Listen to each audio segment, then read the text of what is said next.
What's up, everybody? Welcome to State of the Nation, the Athletics Raiders podcast. Jimmy Durkin and Vic Tafur here in Alameda, a day after the Raiders trade Khalil Mack. Still stunned. Yeah, it definitely. I'm sure Raider fans are also shocked, especially since I've been saying for a while it wasn't going to happen. So, but things change. I mean, I think a lot happened in the last few days. I'm not sure it all was tied to Aaron Donald getting a big contract, and they knew it was coming. That's why I don't think that was too big of a shock. I just think that the trade offers came pouring in.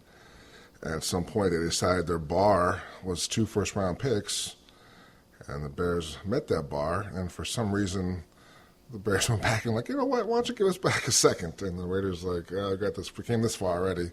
Fine, let's do it. And so. Yeah, Gruden. We just talked to Gruden recently. What were your impressions of John Gruden?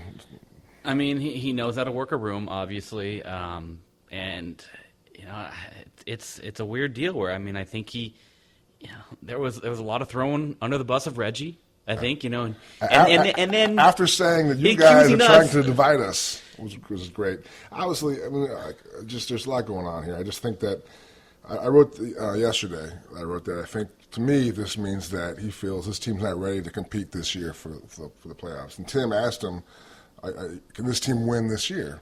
He said, yeah, that's the goal. Mm-hmm. But we have to also build a football team. Yeah. So they're in this he's in this weird spot where he's trying to win now. They have the oldest team in the league in terms of average age on the roster. And yet you're trading a guy, your defensive player of the year, for no assets this year. You're trading for future picks. No one can help you this year. Yep. So they're in this really weird no man's land, and I don't know if he has any idea how it's going to turn out. And I don't that thought didn't seem to dawn on him because he was asked, well, why not make this decision and make this trade back in April where you could get draft picks. Like, well, why? He was literally seemed confused as to why that made a difference. Like, well, you have 2 years left in Oakland. You have said it multiple times. Mark Davis has said it from the minute that they committed to move to Las Vegas that they want to build a winner in Oakland, win a championship for Oakland. Let's do it for the fans. And so he told the crowd at Ricky's, we're going to do everything we can to get Khalil Mack and I asked him about that, and he amended his statement and now says, well, we're going to do what it takes to win. Yeah, it's just the whole thing is just weird. I think they panicked. I really do. I think they didn't. They weren't positive Khalil Mack was going to show up this week. I think he was. I really believe he was. I talk to him all the time, and I don't think anyone told me anything point blank or anything juicy, but I never got the impression he was considering giving up his paycheck. I think he realized, in terms of leverage, that wasn't going to help him at all. I don't think. I mean, if they had a stance already, it's not going to change based on they lose the Rams or beat the Rams week 1. So I just think like Aaron Donald held out twice and got paid. Khalil Mack held out once. All of Joel Siegel's clients, I won't say all of them, but the ones I've checked historically, the big ones, most of them, at least I'll say that, don't miss games. They all show up. They hold out during the preseason. They show up because they want their game checks and they want to improve their stock with other teams that may want them. They want to keep being dominant players. So dominant players play. And Khalil Mack loves football. He loves to play, and he's going to play very, very well in Chicago. And how much worse does the Bears offer get a week from now, a week and a half from now? If you actually let's wait and let's get to Monday, let's get to Tuesday, right. Let's see if Khalil Mack really isn't going to report. Reggie talked about it. I asked him, when did you guys hit the realization that you'd said all this time that you weren't going to trade him? When did you hit the realization? He talked about the final hour. That Khalil wasn't on the roster. Right. He was on the did not report list. He was not on the 53-man roster. It's not like they were required to make a trade with him before setting a 53-man roster. Maybe the Bears, obviously, if the Bears, you're giving up assets for him, you want him in there with enough time to get him ready for the opener, sure. But does the Bears' offer significantly get worse if the Raiders wait until Tuesday and see if he's shown up Sunday or Monday? Or even if the Raiders wait until after week 1 and he really does sit out a game, then you say, all right, he's really dug in. Now let's go and trade him. I think they had 2 choices that they should have made. They either should have traded him back in April or they should have waited. Yeah, I agree. I don't think I don't think you ever trade a Hall of Fame player in his prime. Yeah. One with a clean record, a perfect teammate, perfect citizen, never had any red flags. The best friend of your quarterback. Yeah, so I think you never do that. I mean, you look at historically, and it doesn't happen. He's the youngest ever defensive player of the year to be traded in the history of the football NFL. Right? So you don't do that. You don't trade. Good teams don't trade Khalil Macks. And if you do, if you realize that's what you have to do, like you said, you do it before a draft and get maximum impact, not only in terms of the value, but in terms of when you can use these guys. You can plug them in. You can have those guys help you win games right away this next season. Now you have a year where you get nothing. You get nothing for Khalil Mack for a year. And these guys, his teammates who love Khalil Mack and know what a great player he is, and I'm sure Gruden will have them fired up for the first game. They're playing at home, Monday Night Football. I mean, sure they'll be fired up for that game. And he'll soothe whatever doubts they have and the shock. There's definitely a shock going on in the locker room. He'll soothe that out. And that should be, the Raider fans will do a good job getting the guys fired up. But if you lose that game, if you lose that game, and maybe you lose, and they're playing a good team. They're playing a very good team. If you lose that game, if you let's be one step further. If you lose it big, I think you're really in a really bad spot. You're in a short week at Denver. I mean, Denver's not great. Derek Carr does not play well in Denver. No, Denver's not great, but still a tough place to play. And I think all that shock comes back and wait a minute, we just traded Khalil Mack. And we lost, and now we got a short week to play the Browns. You could be 0-2 like that. I just think that it's for a guy who's, I know they changed it a little bit, and they're not trying to win now per se, and they're also looking at building a football team. But all along, he said they're trying to win now. So I think that message is definitely a little more convoluted right now. Well, I guess maybe you do this because a lot of people, are they tanking? Are they going to? I mean, they're not tanking. They're playing tank carry. Thank you very much. But I guess that maybe end up with 2 top 5 picks next year. Hey, I was surprised, Reggie, on the conference call last night that basically said, "Yeah, we picked the Bears because we thought they had the best chance to have a high pick." You could argue the Bears are better than the Raiders. I mean, especially now. Khalil Mack. Especially now. So I just and Roquan Smith. In that second round pick, I mean, let's say the Bears are better than the Raiders. That second round pick and the first round pick you got, not going to be a huge gap between those two picks. Yeah. So I just don't. Everything to me, this strikes as a panic move. Something they just you know what, man, we got to do something. I mean, we can't. And if you're playing poker, you're playing any kind of game, negotiations, panic, and you panic, you're done. And they panicked, they blinked. And Joe Siegel has been doing this a very long time. He got a team that had an avenue to do this, and we'll give you future picks. We got money. Yeah. We're kind of desperate. So now we'll pay you whatever you want. Once we get him, here's a blank check. So they gave him $90 million guaranteed. Was it 141 total? Yeah, 6 year, 141. So he's the highest paid guy in the league. I just don't know if that.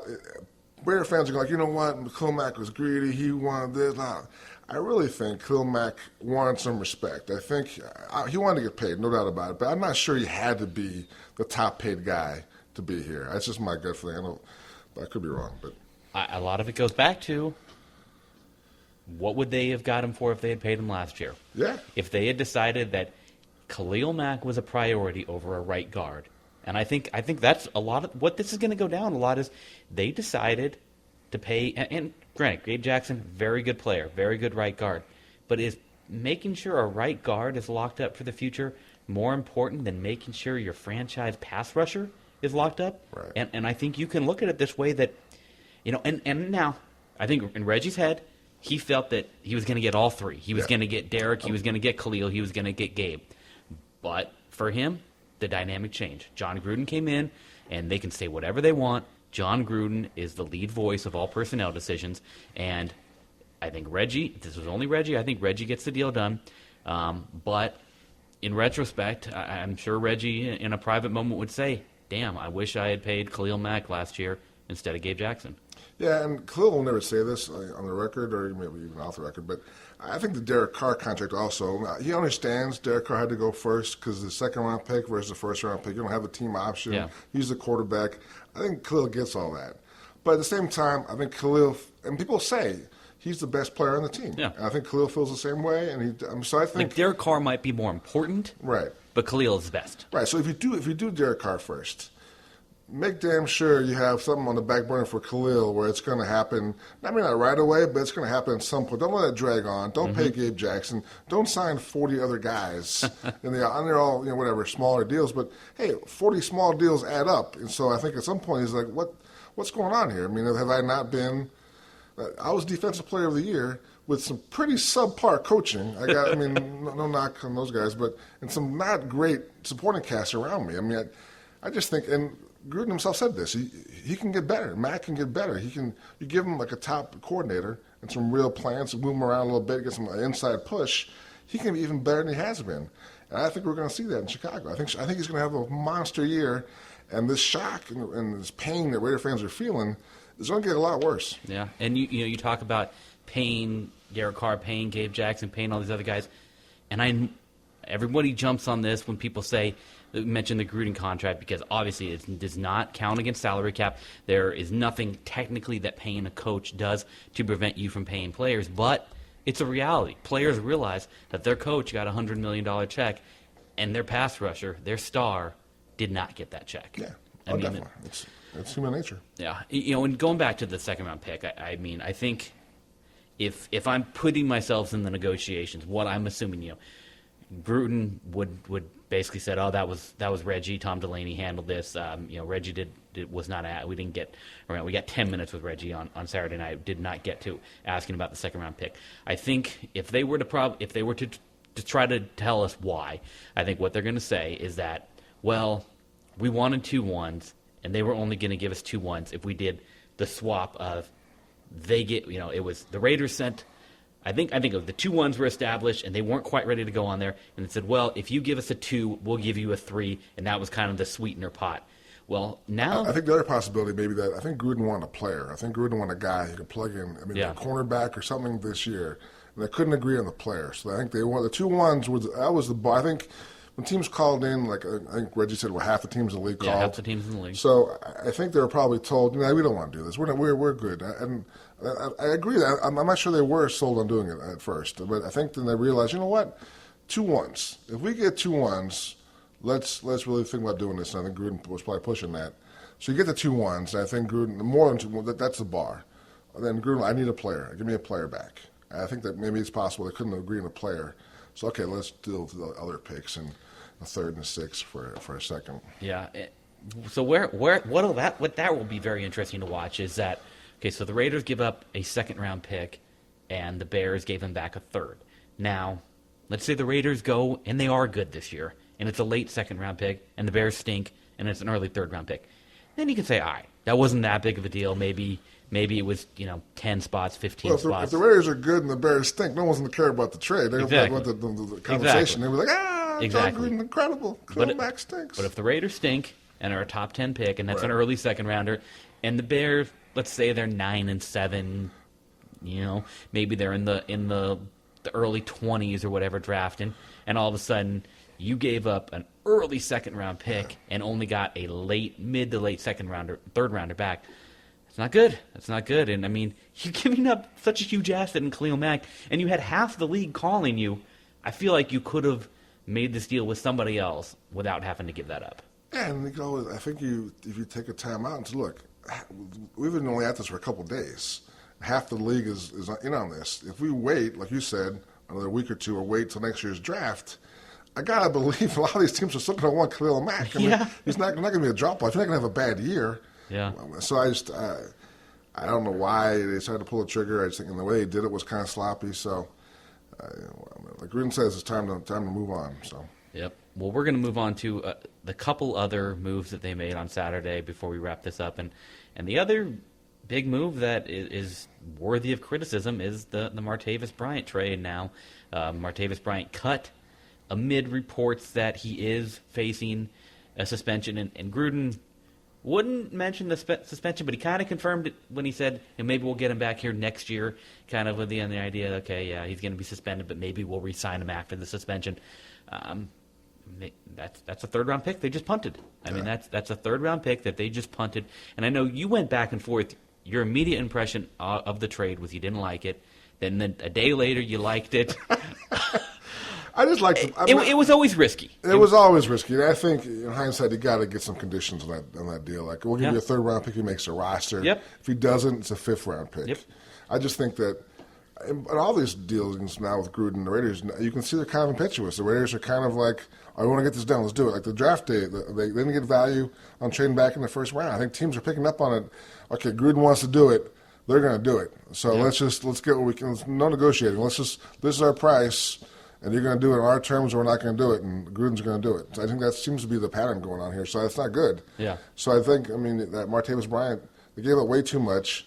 I like the upside. I get the logic because you can't draft a guy with that game-breaking speed in the third round and playmaking. He's proven he can make plays if he's healthy and on the right track. So I get it, and I think the long-term payoff would have been huge if he comes in, plays well, fits in. You sign him to a friendlier deal than he would have gotten on the open market. I understand all that, but it was definitely risky, and it definitely didn't pay off. And Gruden said he got beat up by Keon Hatcher, which is whatever. If that's true, that's nice. It's probably not the whole story. I think there's always a cloud around Martavis about the possible suspension. I know I bagged on the early reports about it. I still think those reports were rash. They were premature. And thin. He still hasn't been suspended yet. He may not be suspended. I just think that there's a lot going on with him. I don't know anyone who knows the bottom of it. Like the migraine headaches. Maybe he needs a pot for the migraine headaches. No one's really saying what the deal is. But there's a lot going on there. I think to be worth it, he'd have to really have shown well during training camp in the preseason. And he had a lot of hiccups. Yeah. One of the defenses of that trade that I heard was that, well, that was just the pick that we got in that trade down with the Cardinals. I'm like, so it was a not value trade that you did with the Cardinals there, where the Cardinals moved up 5 spots to get their quarterback, to get a quarterback, which you should place a higher value on that when a guy's coming up to get a quarterback. Yeah. They got what, a third and a fifth. That third that they then flipped, they just punted the third. So they essentially ended up getting a 5th-round pick from the Cardinals for the Cardinals to move up to get a quarterback. It's not good. And all to take Colton Miller, who I'm still not sure is going to be a great left tackle. I mean, there's so many other players that are defensive side of the ball that could have really had an impact. So, yeah, it was just it looks bad. I'm just thinking. And we asked about Gruden today about the Martavis and losing a 3rd-round pick, if that was a bad gamble. I loved his answer. He's like, nah, really. We just cut a bunch of Reggie's second rounders. This is, I'm paraphrasing, obviously. We just cut a bunch of Reggie's second rounders. So, like, this is nothing compared to that. And I just cut all those clowns he drafted to talk about that. So I just love the mixed messages and just like, oh, you guys are trying to divide us. But, oh, by the way, that guy's killing me. Yeah. I mean, it is a fair criticism of Reggie that, and I think part of the reason that they got to where they're at today is that 3 drafts, 2015 through 2017, netted them next to nothing. Yeah. I mean, let's call it what it is. I mean, they got Amari Cooper out of it, and Amari Cooper has had a couple of good years and a down year, and you hope that he's going to kind of resurrect this year. And then outside of that, I mean, if you're looking for major impact players, they're not there. And to be able to have 2 guys making huge money, making nearly a combined $50 million, you have to draft well. Right. And they had 3 drafts where they drafted poorly, and I think that's a factor. I mean, if you hit on a Jihad Ward, if you hit on a Mario Edwards, if you hit on a Obi Melifonwu, if you hit on Cancer, that's not really bad. That's a lot of misses. That's a lot of misses. Yeah, we're talking like not like we're talking second-round misses. We're not talking like fouling it off. We're talking like big whiffs. Like it's not like no contact being made. These are huge. I mean, Mario Edwards, I guess, survived for a while, but he's never really an impact guy like you thought he was going to be. But the sad irony here is that Reggie, the draft picks have been some bad draft picks, but his strength when he came in has been to fix the salary cap. They were in a huge mess. Yep. He got organized. He said he had a plan, and you got to believe, like you said, he probably had a plan for Khalil Mack. He did. Yeah. And so, like the one thing he had done well and was set up for is now out the window. And the new guy comes in and like, hey man, I'll make $100 million. You got your draft pick stink. We're doing it my way, which is fair. Again, I mean, Reggie's had enough issues on his track record, but so the one thing he had going for him, he wasn't able to see through. Yeah. Because I guarantee you, Reggie wanted Khalil Mack and would have done whatever it could. And Mark Davis, I still recall we sat at the Combine, he and I, many, many years ago when they were terrible, about the need for a foundation piece. Like his team was kind of languishing. They had all these bad draft picks. Like They just drafted DJ Hayden in the first round. He hated DJ Hayden. He was miserable how small he was. He was a miserable guy. It's like, God, we need a foundation piece. We need someone, and Derek Carr and Khalil Mack, and we were so happy to get those guys. And like, these are the guys I've waiting for so long. And I know he loved Khalil Mack. Again, the fact that Khalil Mack was a spotless guy off the field, besides being the top 4 or 5 defensive player, it's just the whole thing is a bad day. But now they have their foundation piece. It's Chucky. He is, and you know what I mean. Hey. And I'll add this. He loves Paul Guenther. So I think part of this must be Paul Guenther is such a good coach. He can do with less more than other guys can with more. So I think he can take Tank Garridine, Frosty Rucker, and Arden Key and mix those guys together and equal a Khalil Mack. Yeah, I'm sure. It's going to be hard, but I'm sure they've talked about it, and to some level they probably believe they can do that. They can come close to that production. Yeah, we will see. And I mean, hey, we'll say, Gruden, you still have to. We're not going to. You got to wait to see how this year plays out before you can fully judge him. Exactly. I'm not sitting here saying that this is a disaster yet. I'm saying this is an awkward start. It's not ideal. I mean, and we're just judging him, the personnel guy. We haven't even coached anything yet. Preseason was a joke, so we have no idea what the offense look like. They have all these new wrinkles planned, so he might blow us out of the water Monday night, and we're like, okay, we're back on track, and he's ready to win now. But yeah, the personnel Gruden has not done a good job of setting up the. And coaching. They didn't have a great record personnel-wise in Tampa Bay either. That was the warning shots when they came here and people heard about what was going on. Like, oh wait, look back at Tampa Bay. What happened there? He made a lot of mistakes, and things kind of got off the rails quickly there. So you have to say it has not been a smooth start so far. The honeymoon is over with John Gruden. I mean, the Fire Gruden hashtag is already out. I mean, Kylie's column tomorrow. The honeymoon is over. Big capital letters. We'll see how this all works out. But I will say, even if the moves do all work out, and maybe they do, it just wasn't the smoothest way to handle it. And hey, if that doesn't matter if it all works out, but if it doesn't work out, you'll go. I mean, this is going to be a seminal moment in this franchise. Sometimes you go all in with a pair of twos, hit a 2 in the river, and you win the big pot. So you never know what's going to play out. But right now, it seems like they went all in with a pair of twos, and that's not usually the way to go in poker or for playing poker. But who knows, man? We'll give him the benefit of the doubt. Like I said, I also think Guenther's a great coach. I think Guenther's the best coordinator they've had here in my time here. So they should be fine, not fine, but they should be okay on defense. I think you can't replace a Khalil Mack, but you can definitely draw some X's and O's and try and hide the absence of them. All right, guys. Well, that'll wrap up our portion of the show. We do have the full John Gruden press conference recorded that we will play for you now, and we'll be back later. First 3 questions asked by athletic writers? I think so. We were on fire out there. And I think we'll have a little more of a season preview episode later on this week to really put Khalil Mack behind us and start looking ahead to the season. And I know Vic made his 9-7 record prediction last week. He gets to amend that now. I do. Okay. He gets to amend that, right, and cool. we'll make official predictions on the show later this week. I probably will change it. I think so. I'm not sticking with 9-7. Sorry. All right. Thanks a lot, guys. We'll talk to you later. Thanks a lot. Good afternoon. I'll be happy to answer any questions that I can. I know there's a few. Well, first of all, I'd like to wish Khalil well. He was a great player for us, a great person, a great teammate.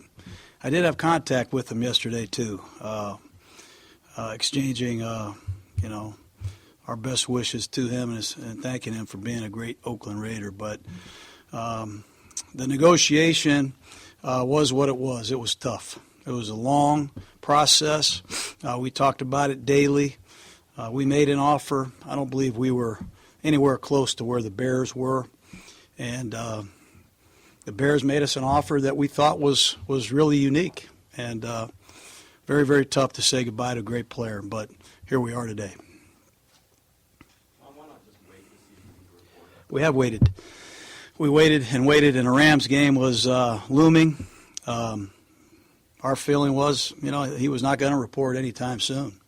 And like I said, I saw the Redskins go through with Kirk Cousins. It's a long process. You can wait it out. You can franchise them. You can force them to play. But we made a decision, and we're going to stand by it.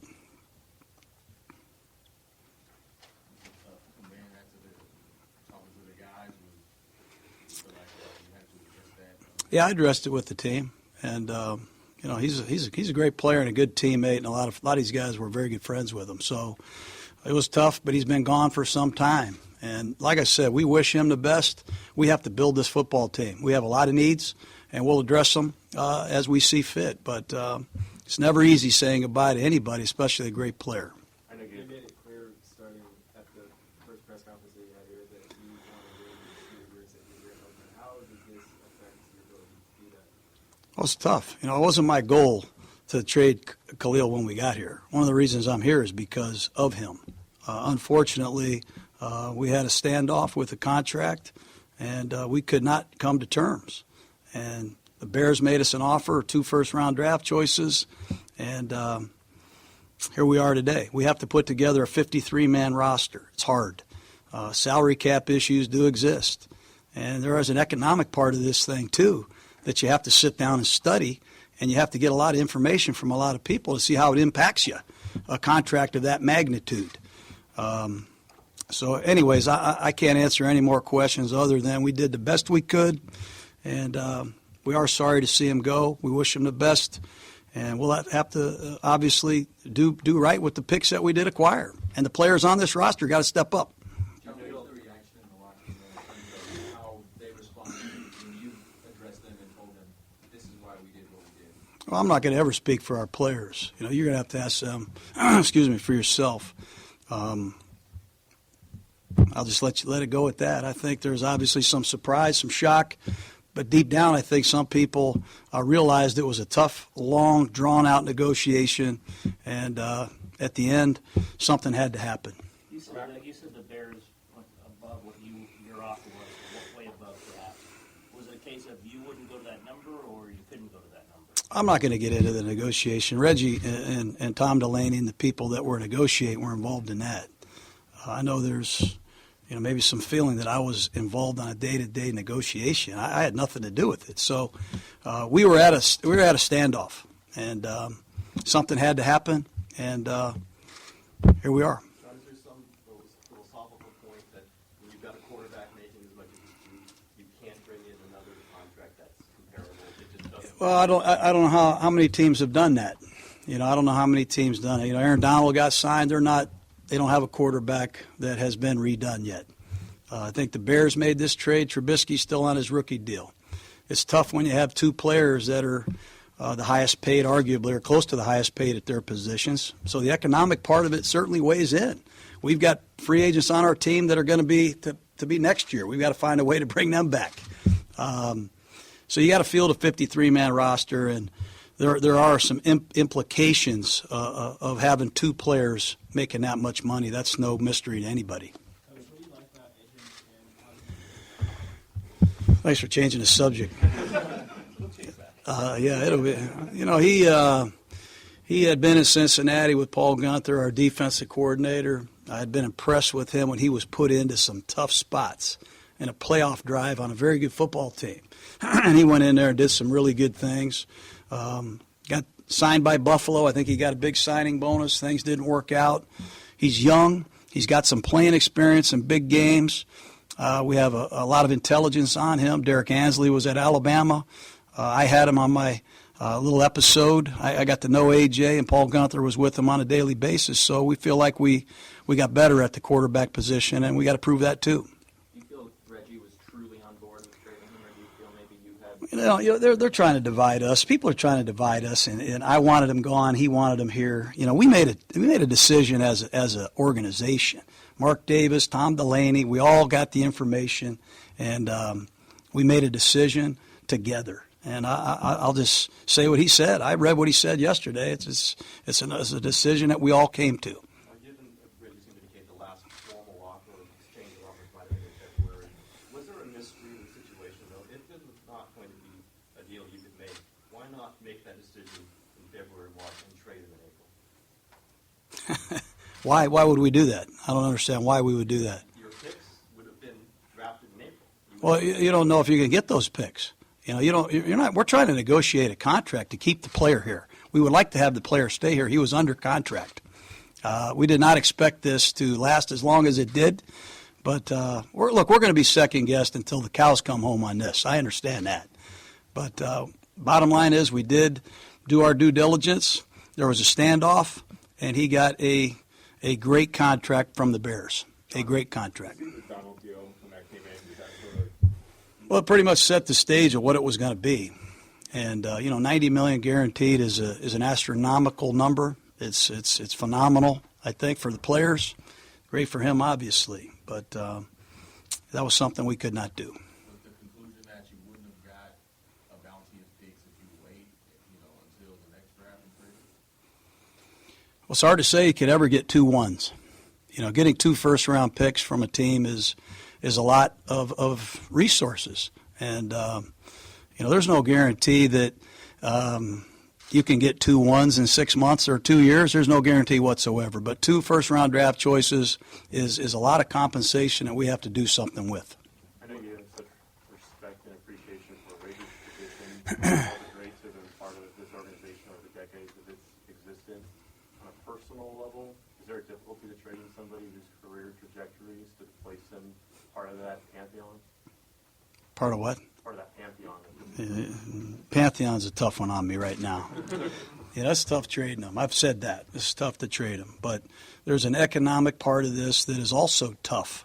And I'm not going to get into that, but we have to field a 53-man roster. The Bears came in with a great offer for us. And the agent, Joel Siegel, did a great job. He stood his ground, and he ended up getting the number 1 contract in football for a defensive player.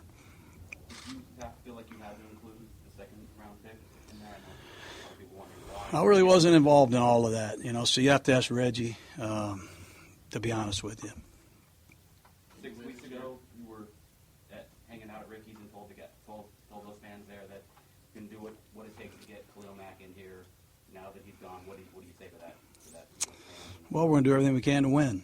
We're going to do everything we can to win and put together the best football team possible. We have a lot of holes, and we have to do what we can to fill them. Right now, backup quarterback, you're welcome. You have a quarterback who doesn't know your offense yet. It's your only backup quarterback. What's your comfort with that situation? Did one of the 2 quarterbacks who were in camp behind Derek return, or is that just going to be a situation with one? Well, hopefully Derek stays healthy. That's number 1. But we have to fast track AJ.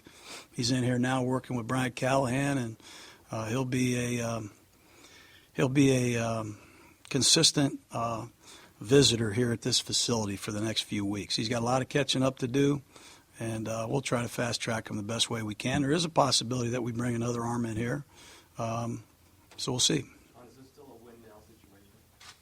What? Can you win this year? That's the plan. We're going to try to do everything we can to win. We also have to build this football team. We've had 1 winning season in 14 years. And we have to do it the right way. And we have to make some tough decisions, as we have since the beginning of free agency. And this is tough to swallow. And we wish Khalil the best, obviously. And we need some of our players to step up. Martinez, you saw so much in him from a size-speed combination, something that this roster really didn't have. The third-round pick reflects the value that is in your roster.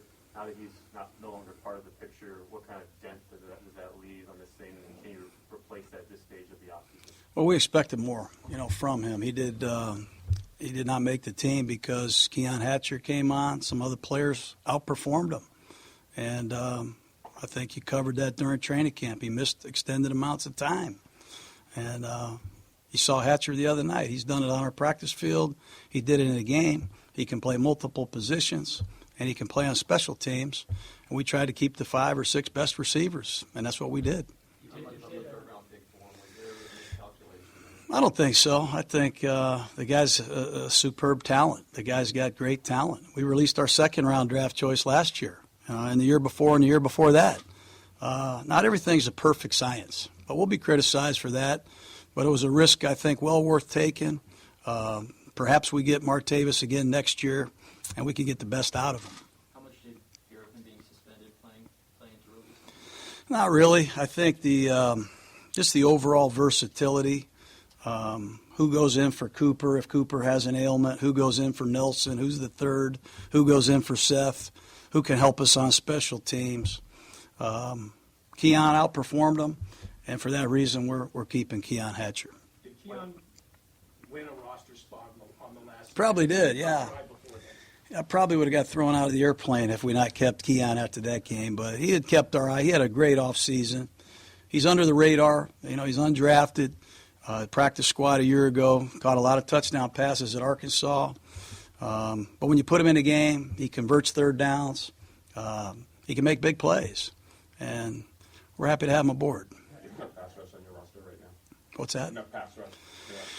Well, we'll see. You know, there's other ways to get to the passer. There's other ways to get to the passer besides just a four-man rush. And somebody's got to step up. It's Arden Key's time. Bruce Irvin has to step up. Perhaps that means more blitzing. We'll have to see. Two more guys. Two more. You have one of the older rosters. Do you like a veteran roster, or do you want to get younger as you move? Well, we're getting these draft choices. We're trying to hit on the draft. We're trying to draft and develop. Obviously, the last three draft classes we haven't got a lot of production out of yet.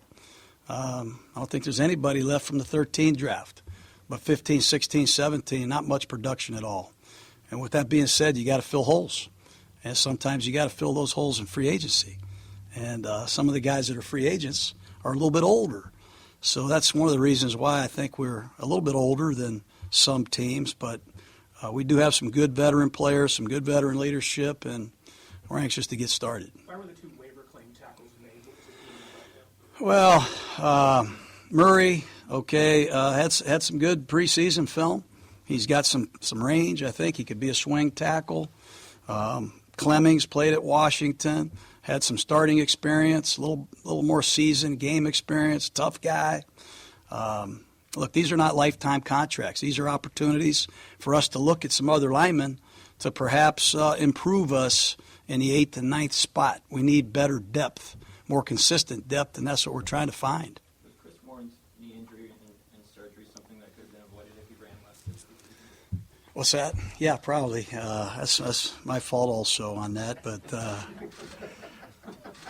we did want to feature Warren, and I think, I don't know this for sure, I think he won the preseason rushing title. But what a story he has been. He came from obviously nowhere, the rookie minicamp, to potentially earning a roster spot. He'll be a guy that is going to be worth keeping an eye on next year. Mario Edwards was another one of the second-round picks that's no longer on the roster. What was deficient in the way that led you off the roster? Well, he has some opportunities, obviously, in that last preseason game and in the three other games to emerge. P.J. Hall, Maurice Hurst came in and really took over at the inside pass rushing position.